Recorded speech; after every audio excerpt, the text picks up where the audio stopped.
आरहत वाङ्मय में कहा गया है, पट्ठ सुहुमा इम पेहा जाइम जानित्तु संजये दया ही गारी हुए चिट्ठ सए हिवा। अनुकंपा एक शब्द है जो अहिंसा से गहराई से जुड़ा हुआ है। आदमी के मन में करुणा दया की भावना होती है तो वह आदमी अपने आप को कुछ अंशों में या काफी अंशों में या पूर्ण अंशों में अपनी आत्मा को पाप से बचा लेता है। अहिंसा की साधना और दया का भाव साथ हो तो एक चेतना की अच्छी अवस्था रह सकती है और विकास होते होते और बढ़िया अवस्था भी बन सकती है। दया अनुकंपा वैसे एक तात्विक विषय भी है। परम पूजनीय परम श्रद्धेय आचार्य भिक्षु ने अनुकंपा पर एक ग्रंथ लिख दिया, ग्रंथ तैयार कर दिया। अनुकंपा की चौपाई राजस्थानी भाषा का वह ग्रंथ है जिसमें अनुकंपा के संदर्भ में कुछ विवेचन प्राप्त होता है। अनुकंपा, आध्यात्मिक अनुकंपा, लौकिक अनुकंपा जो गहराई से विवेचन किया जा सकता है।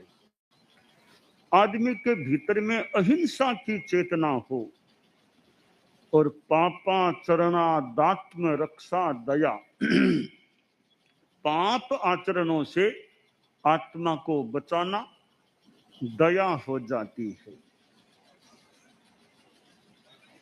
परस्य पीड़ा न कायब्बा, आदमी के मन में यह भाव रहे दूसरों को पीड़ा नहीं पहुंचाना। पर पीड़ा सम नहीं अधमाई, पर पीड़ा बहुत अदमता की बात होती है। हो सके तो किसी को आध्यात्मिक सहयोग देने का प्रयास करें, आध्यात्मिक चित्त समाधि पहुंचाएं, पर वो संभव न हो तो कम से कम जानबूझकर व्यर्थ किसी को तकलीफ न दे। यह है दया अनुकंपा की भावना। और जीव अपने आयुष्य बल से कोई जी रहा है, हम तो अलग बैठे हैं, वो जी रहा है, तो इसमें कोई हमारा उस पर उपकार समाप्त हिंसक है, उसे हिंसा का पाप लगता है। और नहीं मारने का संकल्प है कि मैं किसी को नहीं मारूंगा, इसको भी दया कहा गया है। गुणों की खान दया है। जीव जीवते दया नहीं, मरे होते तो हिंसा मत जान। मारन वालन हिंसा कही, नहीं मारे होते तो दया गुण खान आश्रय। तो मन में अनुकंपा दया हो कि मेरी ओर से किसी को व्यर्थ तकलीफ न पड़ जाए। साधु तो अहिंसा मूर्ति, दया मूर्ति होना चाहिए।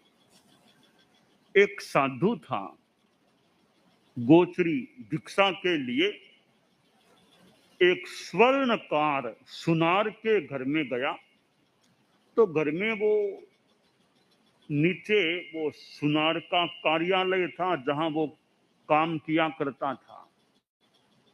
उसके आसपास पहले साधु गया और सुनार उस समय सोने के गोल्ड के जौ बना रहा था।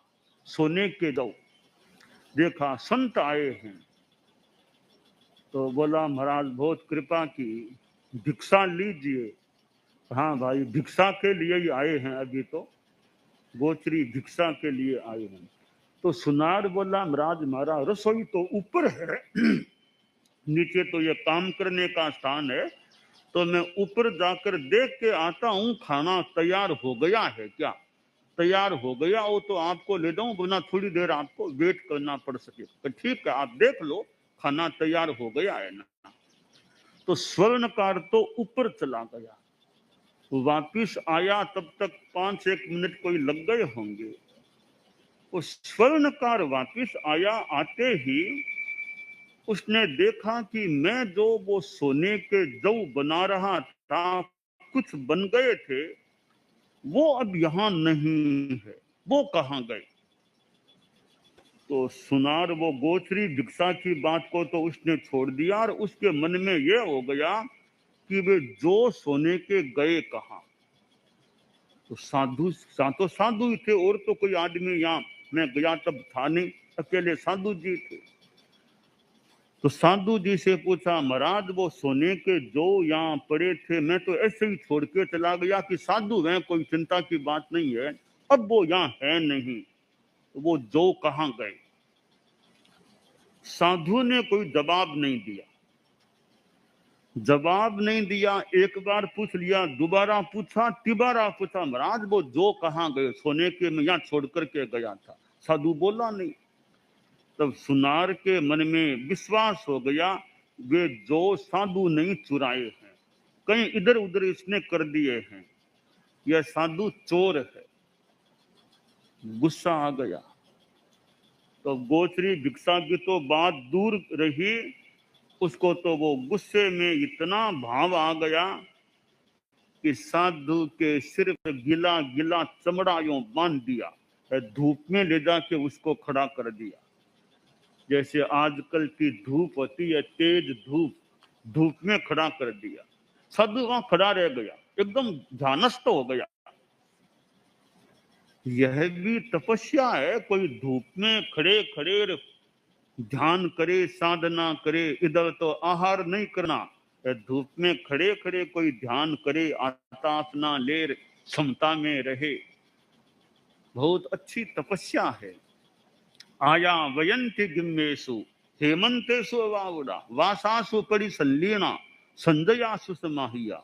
शास्त्र में कहा गया कि साधु तो गर्मी में आतापना लेते हैं, सर्दी में सर्दी को सहन करते हैं, वर्षा में प्रतिसल्लीन रहते हैं। तो साधु धूप में ध्यानस्थ हो गया, एकदम समता की साधना, कोई बात नहीं, समता में रहो।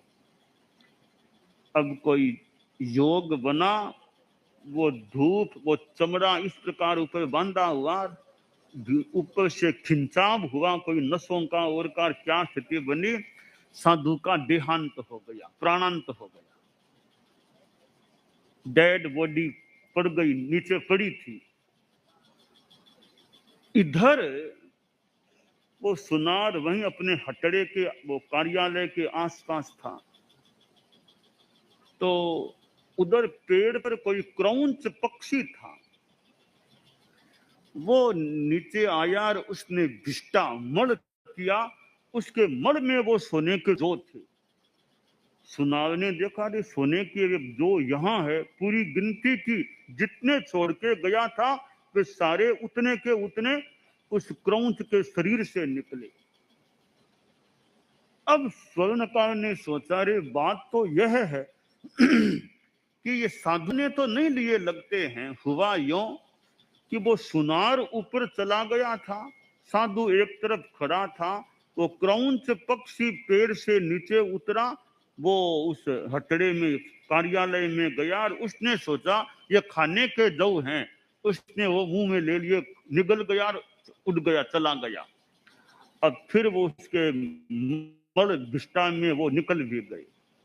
अब साधु को पूछा गया, साधु ने कोई जवाब नहीं दिया। अब जवाब क्यों नहीं दिया कि साधु के सामने यह बात थी कि अगर साधु यह कह देता कि वो क्रौंच पक्षी आया था और वो खा गया है, ले गया है, तो संभव है सुनार उस क्रौंच पक्षी को मारता, उसके पेट में से जो निकालता।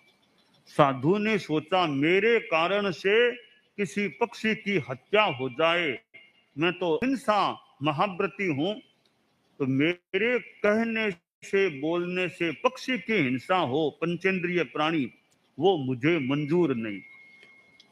और झूठ साधु को बोलना नहीं, सत्य बोल दे तो क्रौंच पक्षी की हिंसा की संभावना।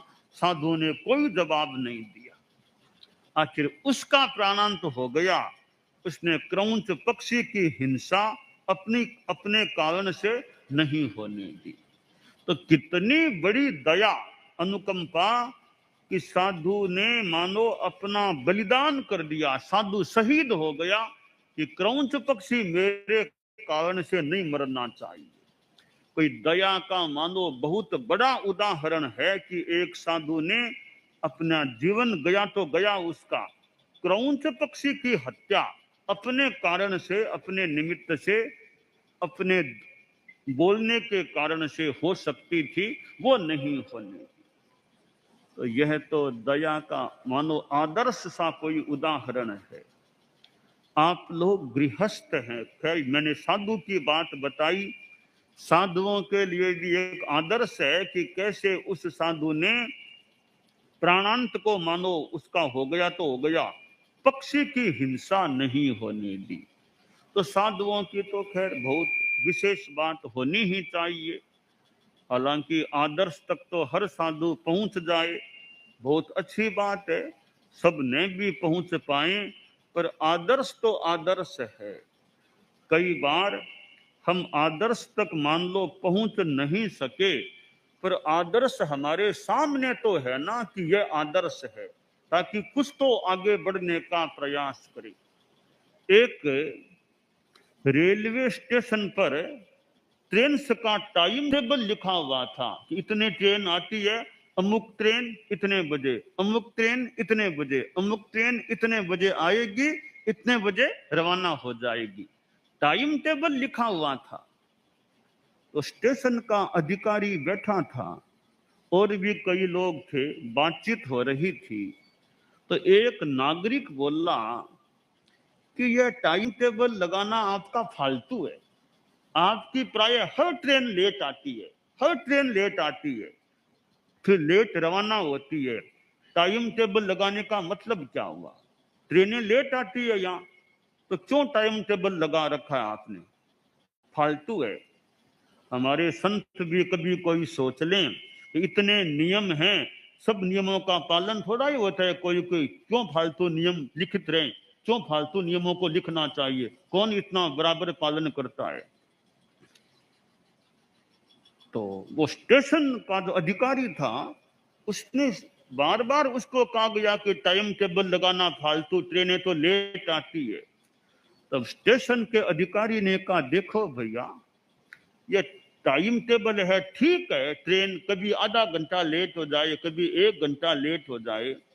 अगर टाइम टेबल है लिखा हुआ, तब हमें पता तो चलता है ना कि अमुक ट्रेन इतनी लेट हो गई, अमुक ट्रेन इतनी लेट हो गई, ताकि उसको कह सके कि तुम्हारी ट्रेन आज इतनी लेट हो गई, आगे से ध्यान रखना। टाइम टेबल है तब हमें पता तो चलता है ना कि कौन सी ट्रेन कितनी लेट हो रही है। टाइम टेबल ही नहीं होगा फिर तो कोई बात ही नहीं, कोई ट्रेन कितनी लेट आएगी क्या पता चलेगा? यात्रियों को भी कैसे पता चलेगा कि टाइम टेबल आखिर है क्या? थोड़ी देरी हो जाए, आखिर ट्रेन आती तो है ना, आती तो है, यही बड़ी बात है, ट्रेन आती तो है। तो नियम है, कभी नियम को कौन पालता है? फालतू नियमों को हटाओ। अरे सारे मान लो नहीं भी पाले पूरे, तो कई तो पालते भी तो होंगे। इसलिए आदर्श है, आदर्श हमारे सामने है।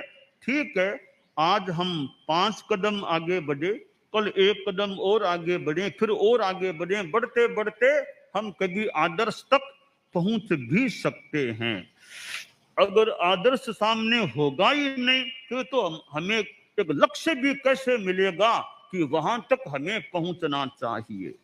तो साधुओं का तो खैर बहुत बड़ा आदर्श है एक, कि कैसे दया अहिंसा के लिए साधु का प्राण चला गया, जीवन चला गया, उसने दूसरे पक्षी की हिंसा नहीं होने दी। धर्म रुचि अणगार, धर्म रुचि अणगार, चींटियों के प्रति एक दया की कि चींटियों की हिंसा न हो। मैं खुद भले कुछ भी हुआ तो चींटियों की हिंसा नहीं होनी चाहिए। ये साधु संस्था के सितारे हैं, उज्जवल नक्षत्र हैं, जिनके जीवन से हमें एक दया अहिंसा की प्रकर्ष की स्थिति की प्रेरणा प्राप्त हो सकती है। तो साधुओं की बात यह, आप लोग गृहस्थ हैं तो गृहस्थों के जीवन में भी कई कई गृहस्थों में भी बहुत अहिंसा दया की भावना हो सकती है कि प्राणियों को तकलीफ न दे। जीवों के प्रति दया, प्राणियों के प्रति दया की भावना गृहस्थों में भी देखने को मिल सकती है कि नहीं, मारना नहीं। सांप भी है, नागराज भी आ गया कि जहां तक हो सके इसको मारना नहीं, दूर भले छोड़ दे ले जाके, मारना नहीं नागराज को। तो किसी भी प्राणी को कि मारे क्यों, कि प्राणी को जहां तक हो सके हिंसा न हो। मच्छर भी हैं कि जहां तक हो सके मारे न जाएं। बचाव तो करना ठीक है, आदमी का बचाव का लक्ष्य हो सकता है, जहां तक हो सके वे प्राणी मरे नहीं।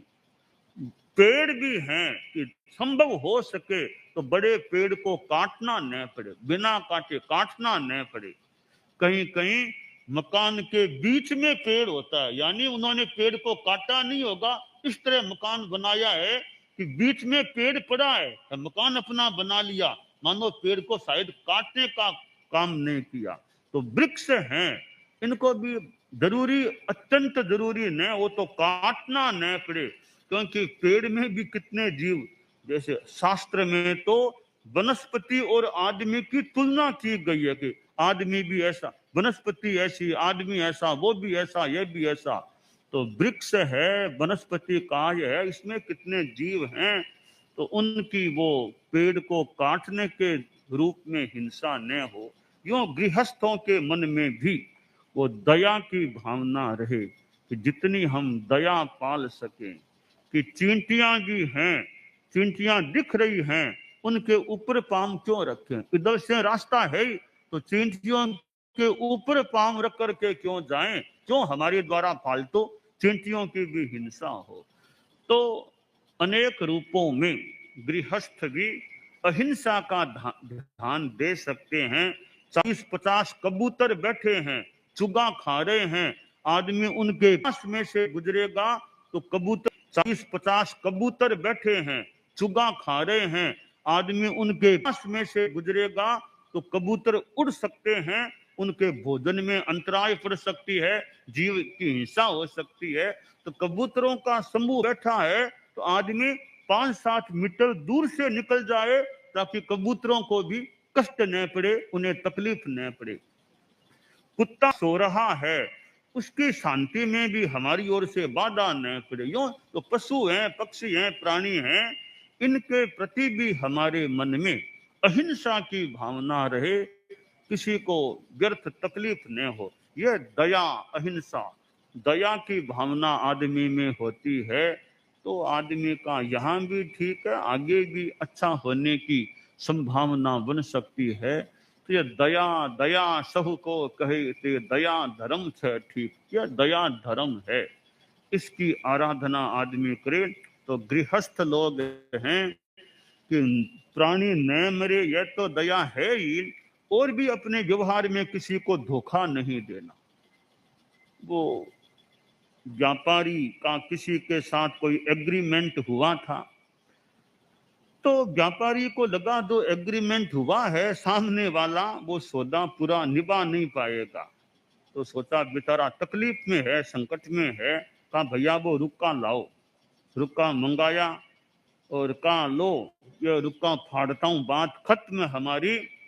और बोला कि अपना नाम लेकर के तो दूध पी सकता है, यानी मैं दूध पी सकता हूं, किसी का खून नहीं पी सकता, हमारा एग्रीमेंट निरस्त किया जा रहा है। तो ये दया की भावना की दूसरा कोई संकट में है तो इस पर क्यों ज्यादा भार लादा जाए, अपनी बात को समाप्त करें, इसको भी परेशानी न हो।